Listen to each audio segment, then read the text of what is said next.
Hint radio 90.4 पर विकास के बढ़ते कदम कार्यक्रम में मैं पूनम शर्मा आप सभी का स्वागत करती हूँ। किसी भी देश की स्थिति को बदलना हो तो सबसे पहले वहाँ की शिक्षा नीति पर कार्य किया जाना चाहिए, ऐसा कहा जाता है। और बात अगर शिक्षा की हो तो उसमें भी बेसिक शिक्षा पर कार्य करना उतना ही ज़रूरी होता है जैसे कि किसी इमारत को बनाने के लिए उसकी आधारशिला पर काम करना। आज हमारे साथ स्टूडियो में हैं जिला बेसिक शिक्षा अधिकारी श्री ओपी यादव जी, जो कि कक्षा 1 से लेकर 8 तक के सभी सरकारी विद्यालयों, मान्यता प्राप्त विद्यालयों और सहायता प्राप्त विद्यालयों के लिए आपकी देखरेख में वहाँ पर गुणवत्तापरक शिक्षा, वहाँ पर जितनी भी सुविधाएं मिलती हैं उन तमाम चीज़ों को आपके द्वारा देखा जाता है और ये निश्चित किया जाता है कि वो योजनाएं जो प्रदेश सरकार ने चलाई हैं वो सही तरह से विद्यालयों में लागू की जा रही हैं या नहीं। बहुत बहुत स्वागत करते हैं सर, स्टूडियो में आने के लिए आपका बहुत बहुत आभार। हम चाहेंगे कि आप हमारे सुनने वालों को बताएं अपने बेसिक शिक्षा विभाग के बारे में। धन्यवाद। हिंट रेडियो पे आपने हमें बुलाया, इसके लिए हिंट रेडियो का बहुत बहुत धन्यवाद। जैसा कि आप जानते हैं कि किसी भी देश और समाज का आकार कैसा होगा, वो देश कैसा होगा, ये निर्भर करता है कि वहाँ की शिक्षा व्यवस्था कैसी है। और शिक्षा व्यवस्था में भी सबसे महत्वपूर्ण होता है प्राथमिक शिक्षा कैसी है। हम लोग गाज़ियाबाद में की बात करें तो हमारे यहाँ टोटल 446 स्कूल हैं। हमारे यहाँ 87,000 कुल बच्चे नामांकित हैं, जिनको 2133 शिक्षकों द्वारा शिक्षा दी जाती है। बेसिक शिक्षा जितना ही अच्छी होगी वह समाज और देश उतना ही सुदृढ़ और व्यवस्थित होगा और प्रगति के रास्ते पर अग्रसर होगा। बिल्कुल सही कहा सर आपने, क्योंकि जो हमारी नई शिक्षा प्रणाली है, नई शिक्षा नीति 2020 में जो लागू की गई है, अभी तक उसमें बाल वाटिका और आंगनवाड़ी जो केंद्र हैं उन पर बहुत अधिक इम्पोर्टेंस दी जा रही थी, उन पर काम किया जा रहा था। और अब जितना कि मैं जानती हूँ कि जो निपुण भारत अभियान है उस पर कार्य किया जा रहा है, तो ये आपके विद्यालयों में सर किस तरह से लागू किया जा रहा है, ये हमारे सुनने वालों को बताएं। निपुण भारत मिशन के तहत पूरे स्कूलों को 2025 तक निपुण बनाना है और प्रत्येक स्कूल के सभी बच्चे निपुण हो जाएंगे और ब्लॉक के सभी स्कूल निपुण होंगे तो उसको ब्लॉक निपुण घोषित होगा और सभी ब्लॉक के सभी परिषदीय स्कूल जो है निपुण होंगे तो जिला जो है निपुण जिला घोषित होगा। सर यहाँ पर मैं एक चीज़ जानना चाहूँगी कि कैसे हम मान लें कि ये मतलब कोई उसका क्राइटेरिया, कोई लेवल, कोई लक्ष्य, क्या कुछ ऐसा है कि हम ये मान लें कि ये विद्यालय या ये बच्चा निपुण हो गया है?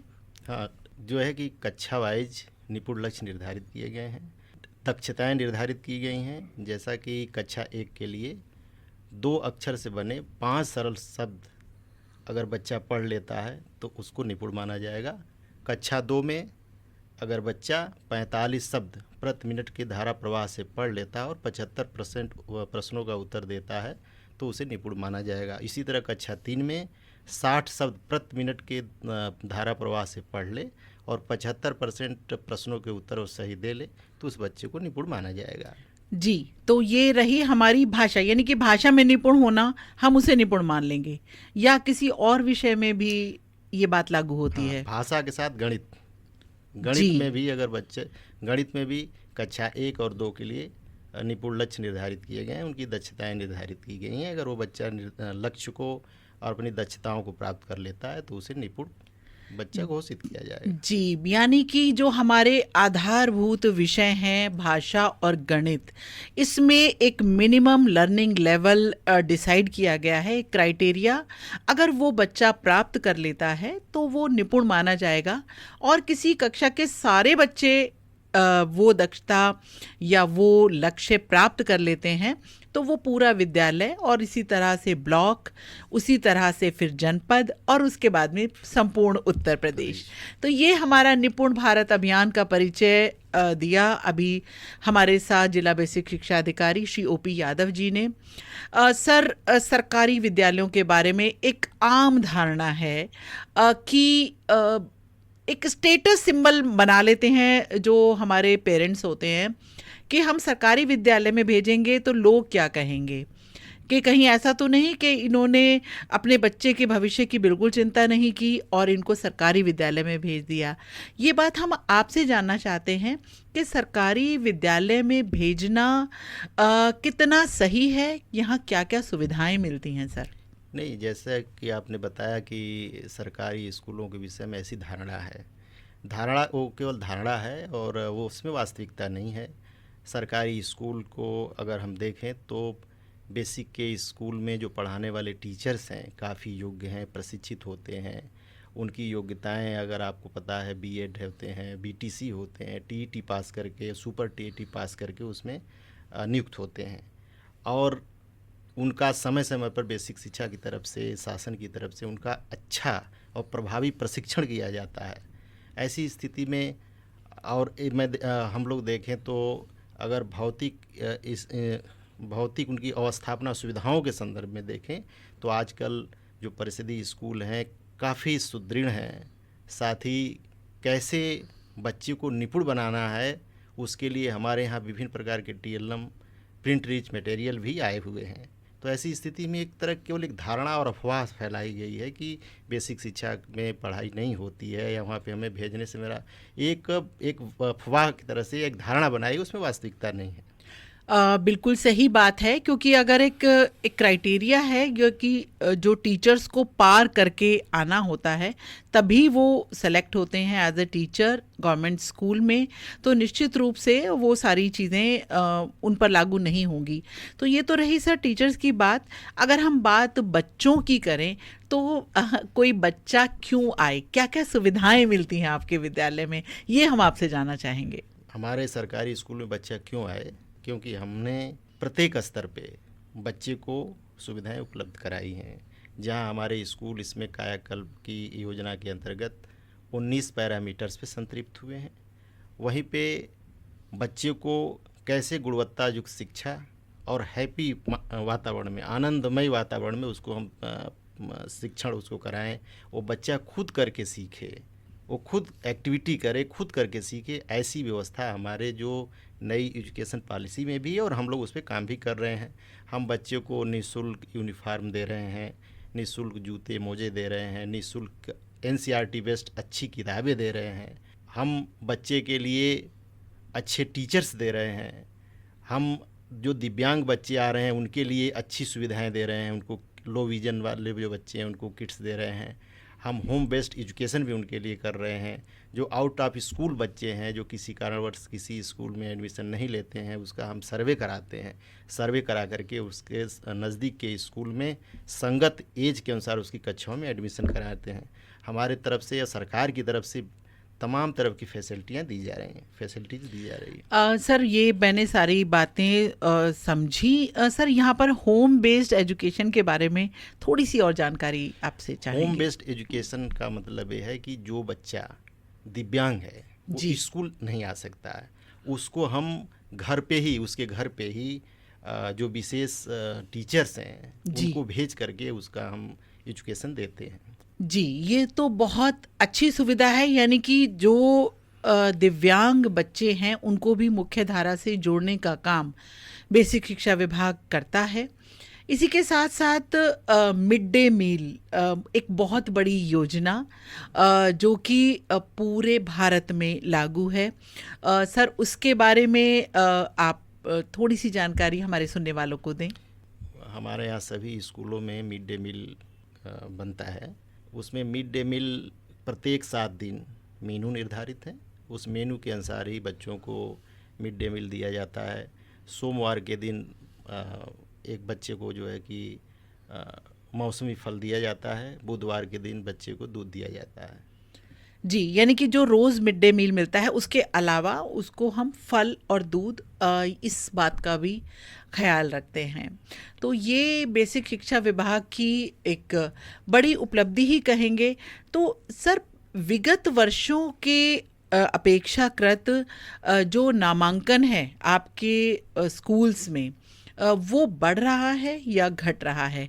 और एक मैं बात और मेरी जिज्ञासा है कि आपके विद्यालय में बॉयज़ ज़्यादा हैं या गर्ल्स, यानी कि लड़के लड़कियों का भी कुछ इसमें फ़र्क है कि इसको आप किस दृष्टि से देखते हैं सर? नहीं, हम बेसिक शिक्षा या शासन की तरफ से ये है कि कोई भी बच्चा, जी। चाहे वो गर्ल हो या बॉयज हो, हम्म। अगर वो 6 से 14 वर्ष का है तो जी। उसे हमें नामांकित कराना है। तो हमारे यहाँ बॉयज़ और गर्ल्स दोनों पे समान रूप से फोकस किया जाता है, क्योंकि समाज में गर्ल्स अभी सोसाइटी धीरे धीरे चेंज हो रही है। तो बॉयज़ को दिया जाता है कि पहले उसको पढ़ा लें, अगर उनकी आर्थिक स्थिति ठीक नहीं है तो फिर जैसे जैसे उनकी आर्थिक स्थिति ठीक होती है फिर तो गर्ल्स को भी पढ़ाते हैं। तो धारणाएं बदल रही हैं, अब बॉयज़ और गर्ल्स में कोई अंतर नहीं है। इसलिए हम लोगों का पूरा फोकस कि गर्ल्स हों बॉयज़ हों, किसी तरह का भी कोई भेदभाव ना हो। सभी लोग, चाहे वो गर्ल्स हों बॉयज़ हों, दिव्यांग हो, आउट ऑफ स्कूल हों, किसी भी क्षेत्र के हों, किसी भी धर्म के हों, किसी भी जाति के हों, वो बच्चा है, उस सभी लोगों का हमें नामांकन कराना है और उन बच्चे को 2025 तक निपुण बनाना है। सर, आपने बिल्कुल सही किया, लेकिन जो मेरी इस प्रश्न के पीछे की भावना थी वो ये थी कि आम तौर पे लोग लड़कों पर ज़्यादा खर्च करके और लड़कियों पर कम खर्च करना चाहते हैं। वो ये सोचते हैं कि ये लड़का हमारे घर में रहेगा, तो लोग सरकारी स्कूल में लड़कियों को ज़्यादा पढ़ाने भेजते हैं और एक प्राइवेट स्कूल में लड़कों को ज़्यादा पढ़ाने भेजते हैं। कहीं ना कहीं उसके पीछे वो लड़के और लड़की का भेदभाव मुझे मेरे दृष्टिकोण से दिखाई देता है कि ये एक सामाजिक जो वर्गीकरण किया गया है। तो क्या ऐसा आपको महसूस होता है? अपने यहाँ के जो नामांकन है उसके बारे में मैं आपसे बात करना चाहती थी। हमारे यहाँ टोटल जो नामांकन है 87,000 है। और ये बात जो आप कह रही हैं कि जो बॉयज़ और गर्ल्स में भेदभाव की बातें, इसमें वास्तविकता है। पहले ज़्यादा थी कि बच्चा हमारे घर रहेगा, बच्ची दूर चली जाएगी शादी हो करके, और बच्चे नौकरी करेंगे, बच्चियों को पर्दे में रहना चाहिए। लेकिन अब वो सब भावनाएँ आज के वैश्वीकरण के युग में टूट रही हैं, लोगों की धारणाएं बदल रही हैं। लोग बॉयज़ और गर्ल्स में इस तरह का कोई भेद अब उतना नहीं है, थोड़ा बहुत है कहीं कहीं, लेकिन उसको भी दूर करने की कोशिश हो रही है हर स्तर पे, सरकार के स्तर पे, प्रशासन के स्तर पे। शिक्षा नीति में इस तरह के भेदभाव को पूरी तरह से ख़त्म किया गया है। संविधान में भी हमारे किसी तरह के भेदभाव को स्वीकार नहीं किया गया है। बिल्कुल, बहुत सही बात कही आपने सर। निश्चित रूप से ये भेदभाव चाहे सामाजिक रूप से या फिर किसी भी रूप से ख़त्म होना ही चाहिए। और हम किसी भी तरह से, चाहे वो संविधान की बात हो या फिर हमारे परिवार की, समाज की, किसी भी क्षेत्र में इस बात पर भेदभाव ख़त्म होना चाहिए।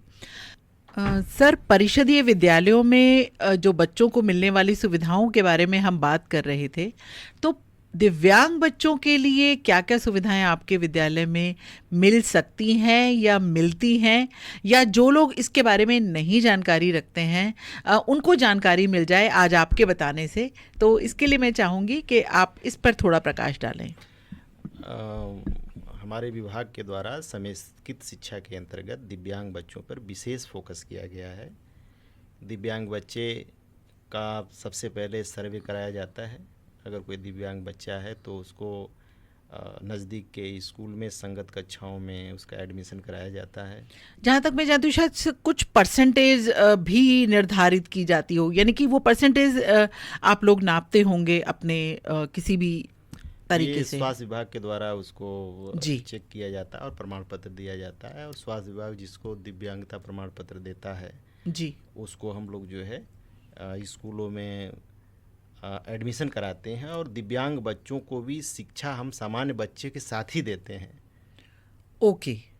और दिव्यांग बच्चों के लिए हमारे विभाग के द्वारा जो है कि विभिन्न प्रकार की सहायताएं भी दी जाती है।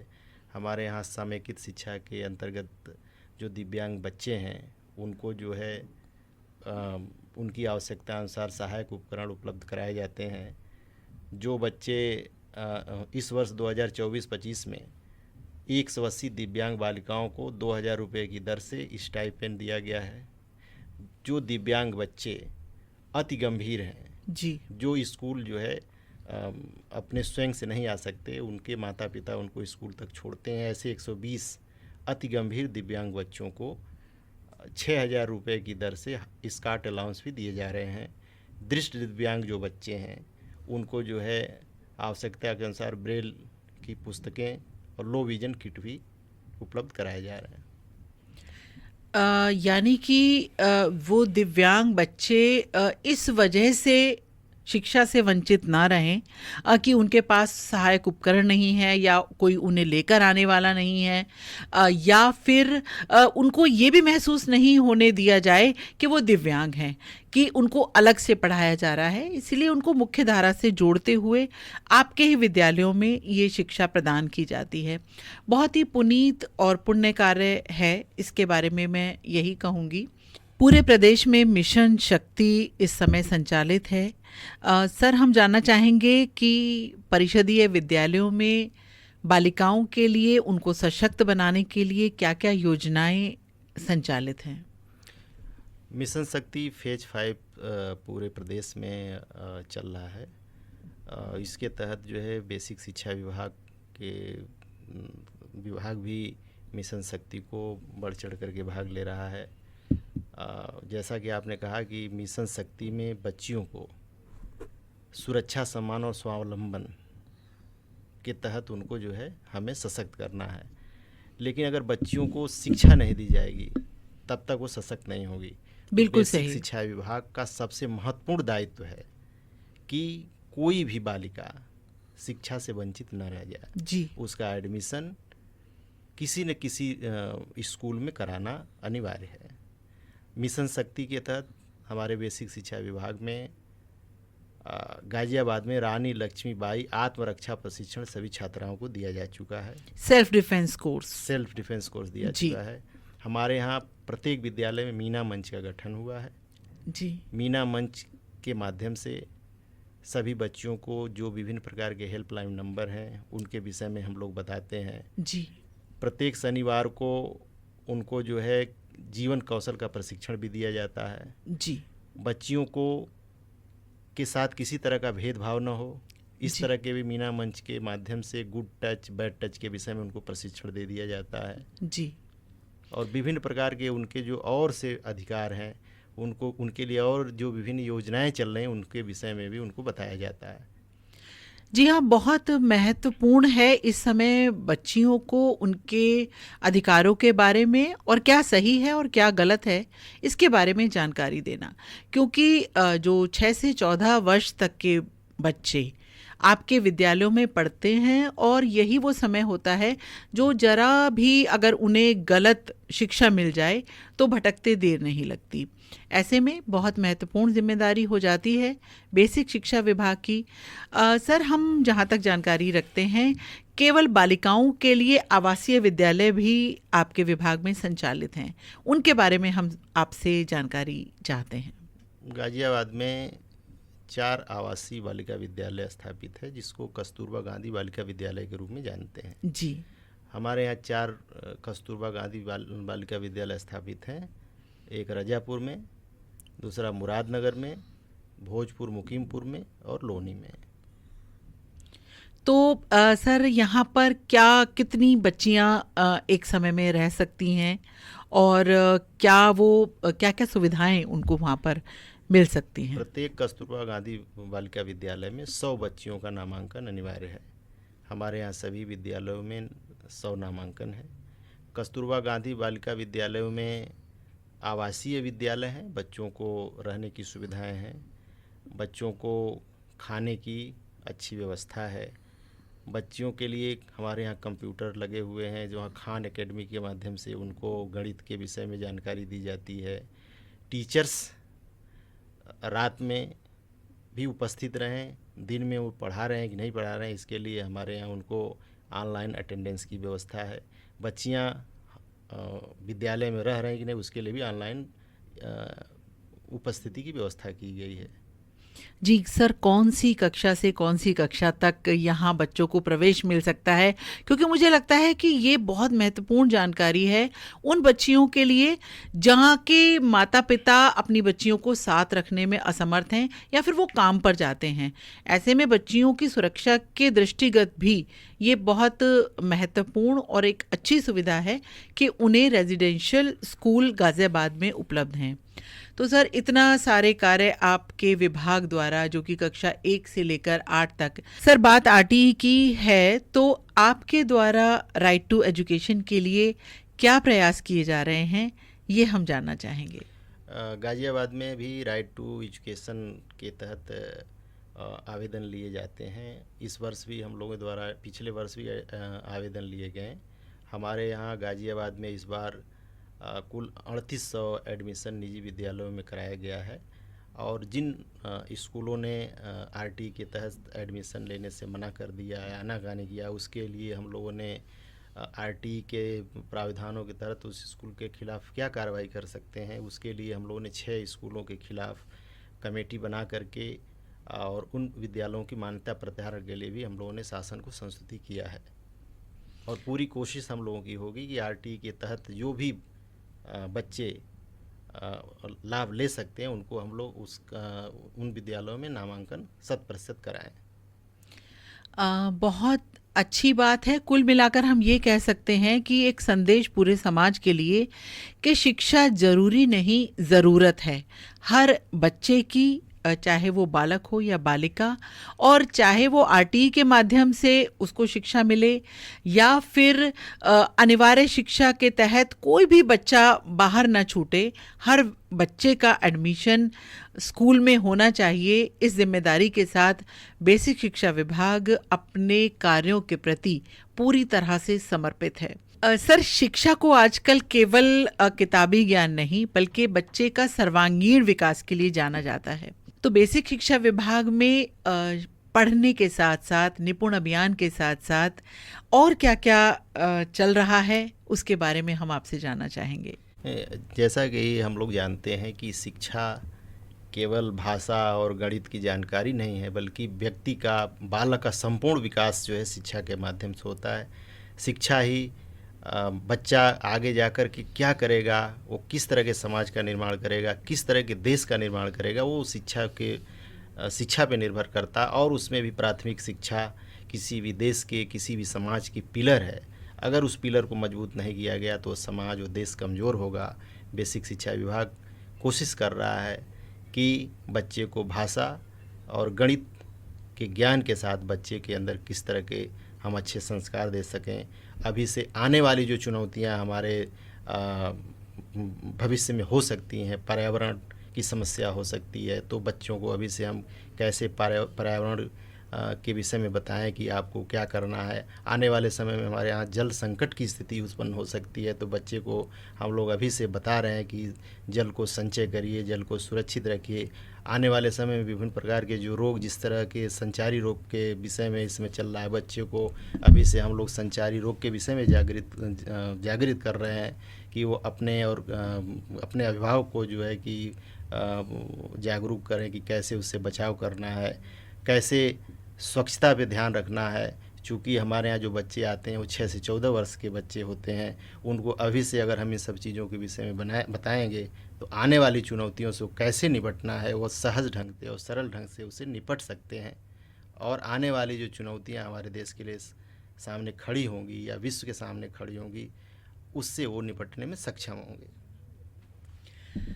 बहुत अच्छी बात है कि बच्चों के सर्वांगीण विकास के लिए शिक्षा विभाग पूरी तरह से समर्पित है।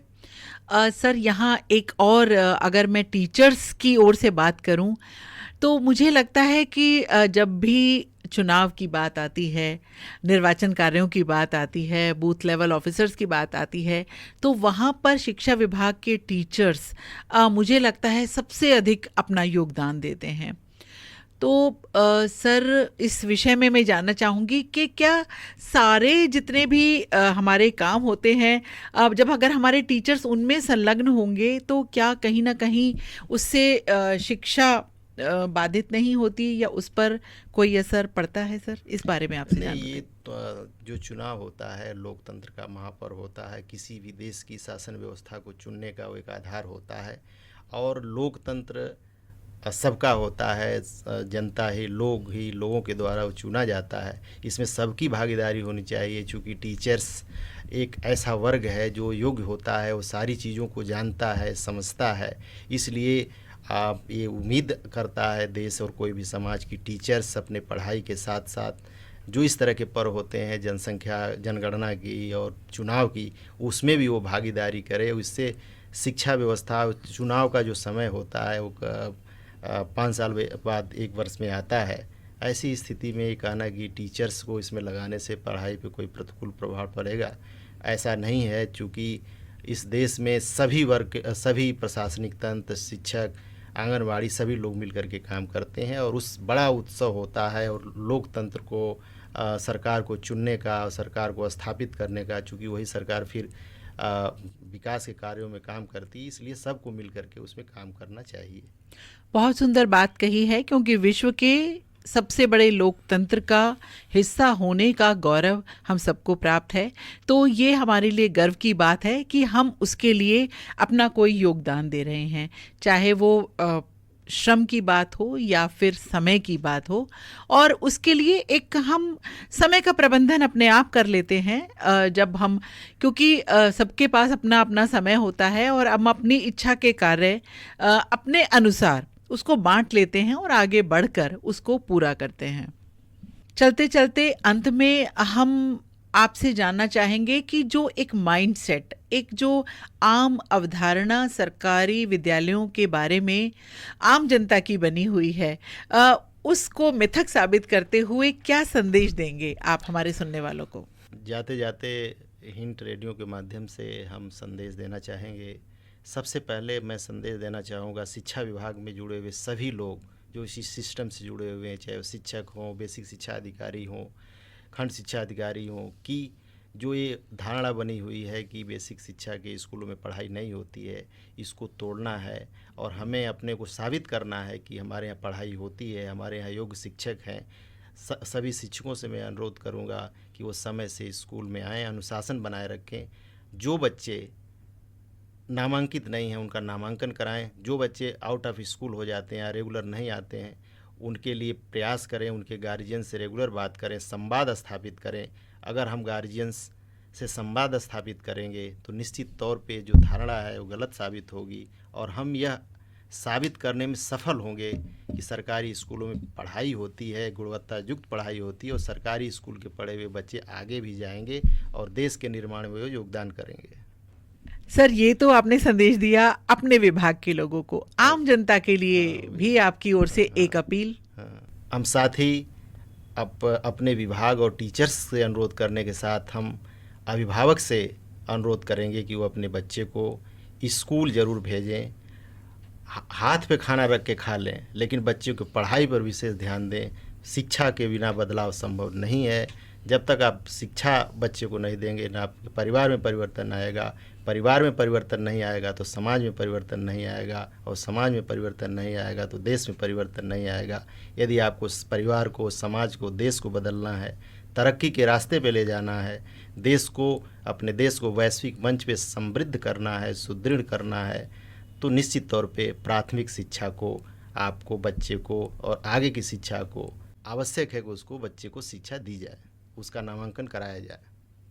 तो इसी के साथ विकास के बढ़ते कदम कार्यक्रम को हम यहीं पर संपन्न करते हैं और बहुत बहुत आभार व्यक्त करते हैं जिला बेसिक शिक्षा अधिकारी श्री OP यादव जी का। सर आपका यहाँ आने के लिए, इतना समय देने के लिए और बहुत सारी जानकारियाँ देने के लिए बहुत बहुत धन्यवाद। और मैं पूनम शर्मा आप सभी से विदा चाहती हूँ। अगले कार्यक्रम में फिर किसी विभाग के बारे में तमाम जानकारियां एकत्रित करके लेकर आएंगे विकास के बढ़ते कदम। धन्यवाद हिंट रेडियो को और पूनम जी को भी कि इन्होंने काफ़ी ज्वलंत और बहुत ही महत्वपूर्ण क्वेश्चन हमारे साथ किया। धन्यवाद पूनम जी और हिंद रेडियो को एक बार पुनः।